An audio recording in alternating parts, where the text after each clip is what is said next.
Shalom Elohim, haleluya, puji nama Tuhan. Semangat pagi Bapak Ibu Saudara yang dikasihi Tuhan kita Yesus Kristus. Jumpa lagi bersama saya Pendeta Samuel Mabuntu dalam Renungan Pagi ke 2494 hari. Renungan pagi ini mengudara. Puji Tuhan. Bapak Ibu Saudara yang dikasihi Tuhan, sebelum kita membaca, mendengarkan dan merenungkan firman Tuhan hari ini, mari kita berdoa, minta pimpinan Roh Kudus. Kita berdoa. Bapa di surga, berbicaralah kepada kami semua, pakai firman Tuhan ini untuk menegur kami, menasehati kami, meneguhkan iman percaya kami, dan memberkati kami semua. Di dalam nama Tuhan Yesus yang adalah firman Allah yang hidup, kami berdoa. Amin. Haleluya. Bapak Ibu Saudara yang dikasihi Tuhan, bersama dengan saya kita akan belajar Alkitab dari kitab Kejadian sampai kitab Wahyu. Mari buka Alkitab kita. Injil Lukas pasal 23 ayat 44 sampai ayat 49. Di bawah perikop Yesus mati. Demikian firman Tuhan. Ketika itu hari sudah kira-kira jam 12. Lalu kegelapan meliputi seluruh daerah itu sampai jam 3. Sebab matahari tidak bersinar dan tabir bait suci terbelah dua. Lalu Yesus berseru dengan suara nyaring, "Ya Bapa, ke dalam tangan-Mu kuserahkan nyawaku." Dan sesudah berkata demikian, Ia menyerahkan nyawanya. Ketika kepala pasukan melihat apa yang terjadi, ia memuliakan Allah, katanya, "Sungguh, orang ini adalah orang benar." Dan sesudah seluruh orang banyak yang datang berkerumun di situ untuk tontonan itu, melihat apa yang terjadi itu, pulanglah mereka sambil memukul-mukul diri. Semua orang yang mengenal Yesus dari dekat, termasuk perempuan-perempuan yang mengikuti Dia dari Galilea, berdiri jauh-jauh dan melihat semuanya itu. Amin. Haleluya. Bapak Ibu Saudara yang dikasihi Tuhan, dari firman Tuhan ini memberikan kita informasi apa yang terjadi ketika Tuhan Yesus mati di atas kayu salib itu. Bapak Ibu Saudara, ada kejadian yang menarik di hari kematian Tuhan Yesus. Apa saja itu? Yang pertama, perhatikan. Ada fenomena alam terjadi. Perhatikan ayat 44. Ketika itu hari sudah kira-kira jam 12. Lalu kegelapan meliputi seluruh daerah itu sampai jam 3. Ayat 45. Sebab matahari tidak bersinar. Haleluya. Saudara yang dikasihi Tuhan, ada fenomena alam yang terjadi saudara pada saat Tuhan Yesus mati.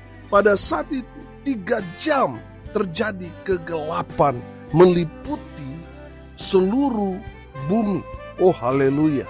Saudara yang dikasihi Tuhan, firman Tuhan berkata matahari tidak bersinar. Saudara yang dikasihi Tuhan, kalau kita melihat dalam Injil Matius pasal 27 ayat 51, ada terjadi gempa bumi yang dahsyat hebat terjadi di saat Tuhan Yesus mati.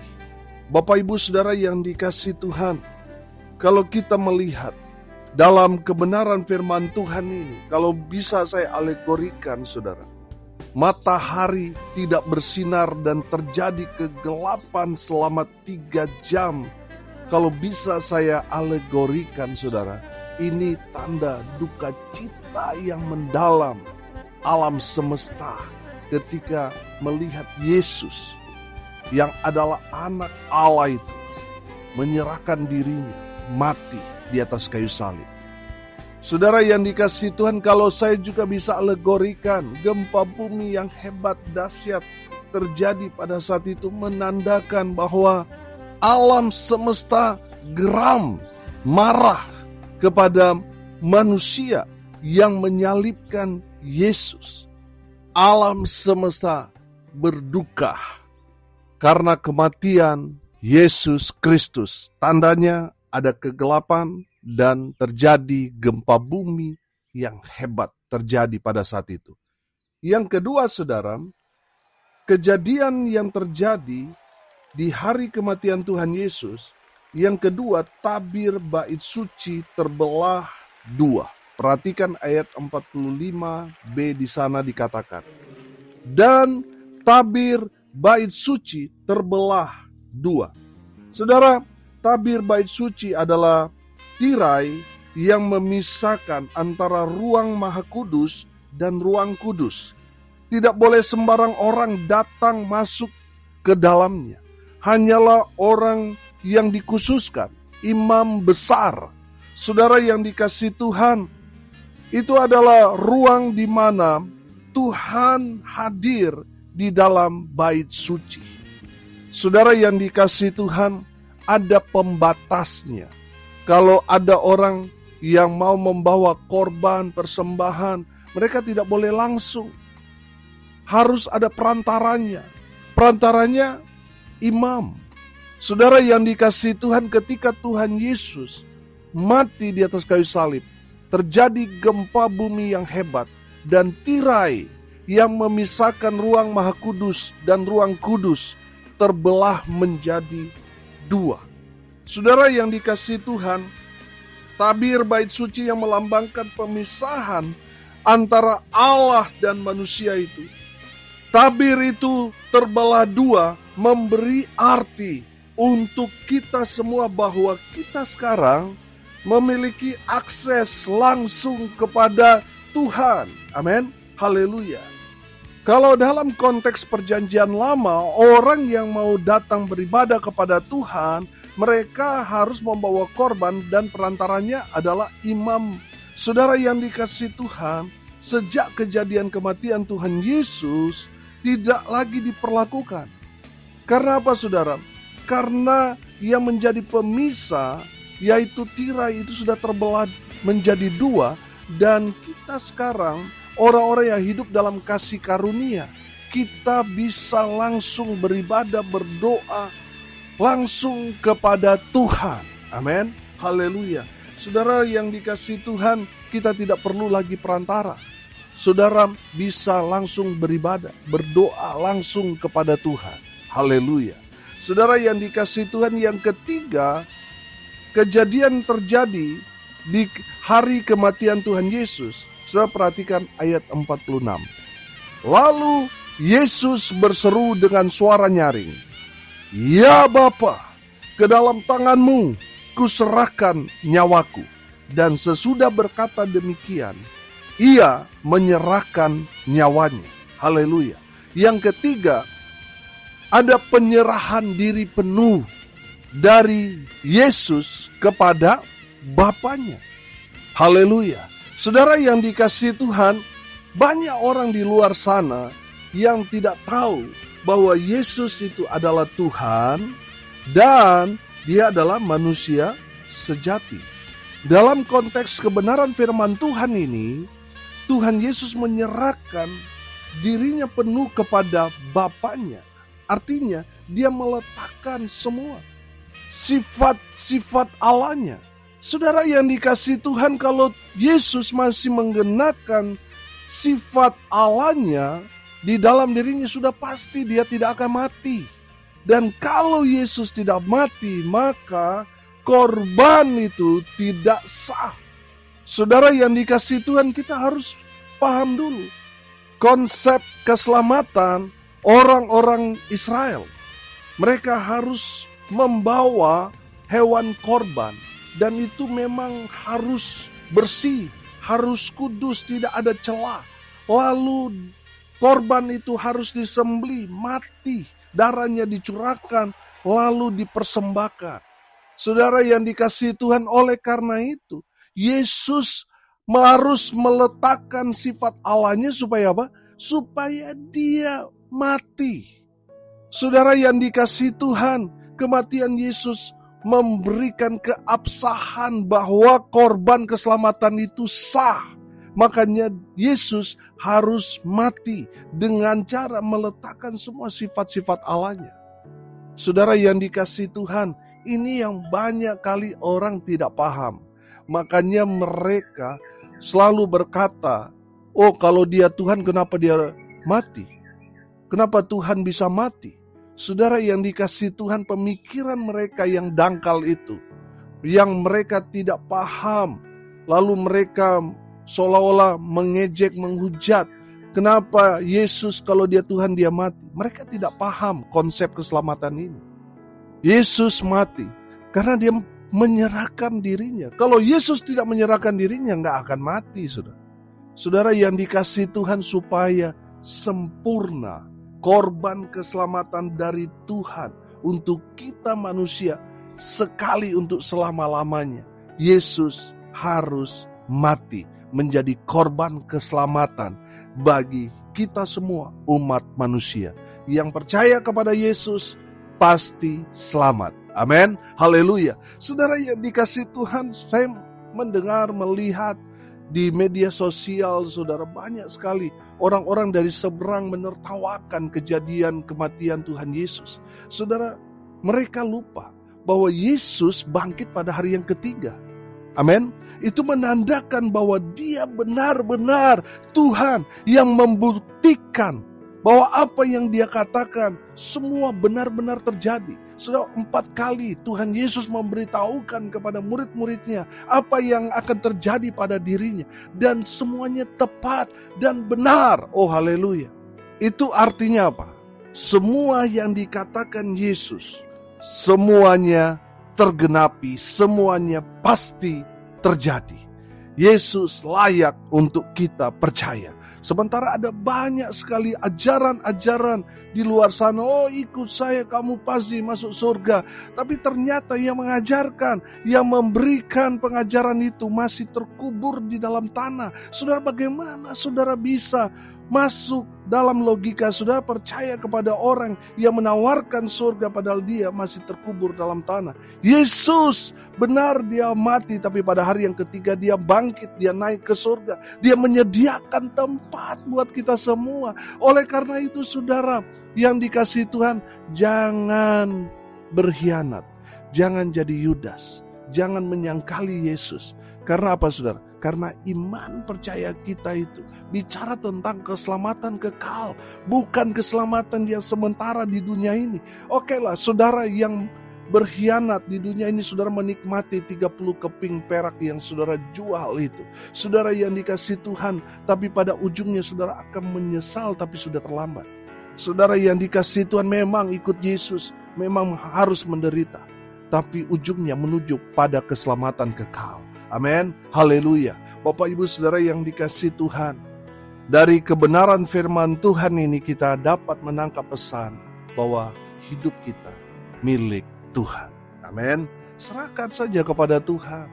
Saudara, jangan takut apa yang akan terjadi di masa depan kita.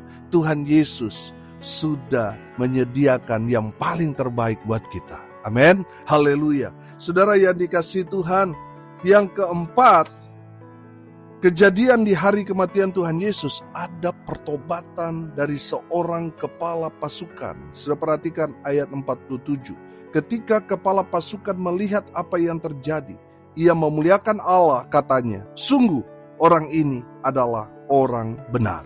Saudara yang dikasihi Tuhan, saya menangkap di sini bahwa kepala pasukan ini pada akhirnya dia bertobat. Nah, saudara yang dikasihi Tuhan, saya pernah beberapa waktu yang lalu nonton film, kalau tidak salah judulnya Rob atau Jubah, di mana seorang kepala pasukan ini dia mengalami Tuhan ketika dia melihat Yesus disalib dan semua yang terjadi di hari-hari penyaliban Yesus, kematian Tuhan Yesus, dia lihat, akhirnya dia bertobat.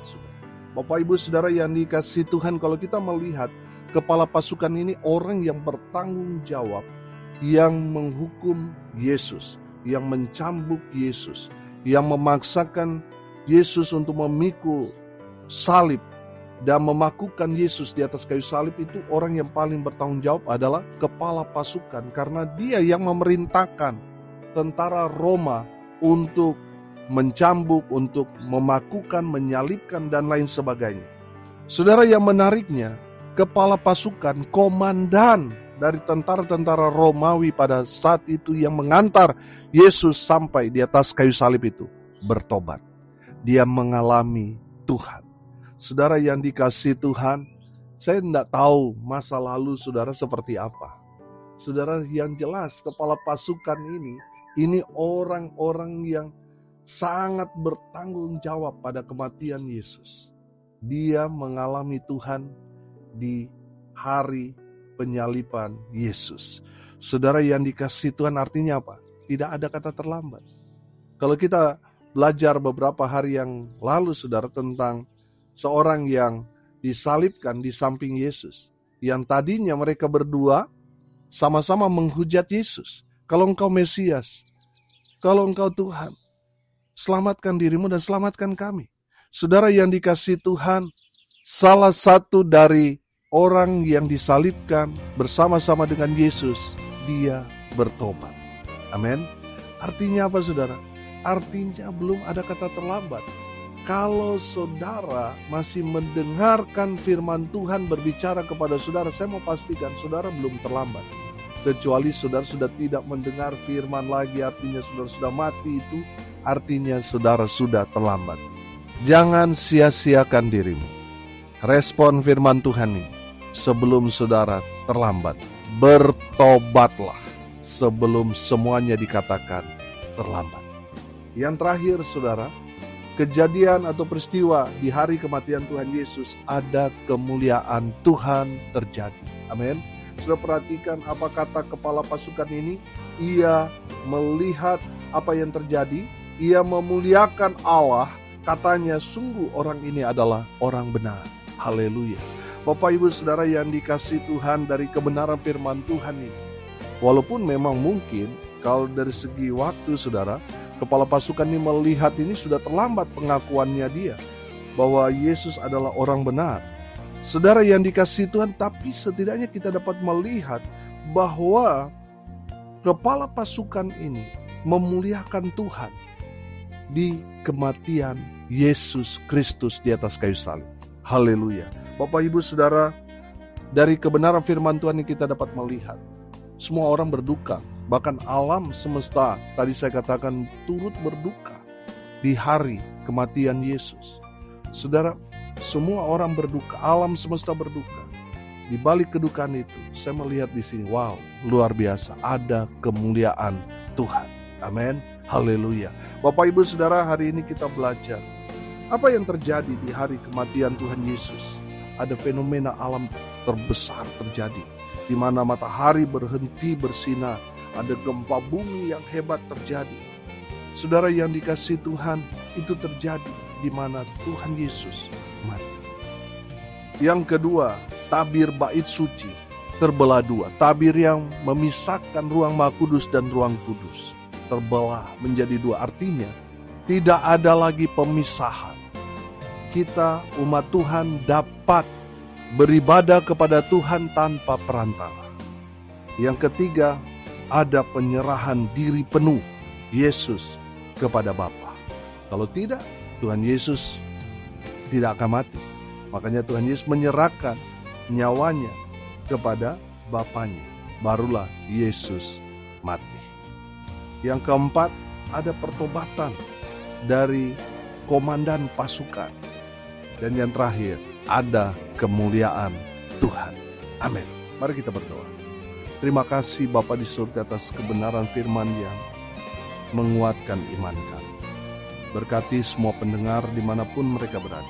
Tuhan memberkati hidup mereka, rumah tangga mereka, usaha, pekerjaan, pelayanan mereka dibuat beruntung, berhasil dalam segala hal. Mereka yang sakit, Tuhan sembuhkan. Mereka yang lemah, Tuhan kuatkan. Hibur mereka yang berduka cita.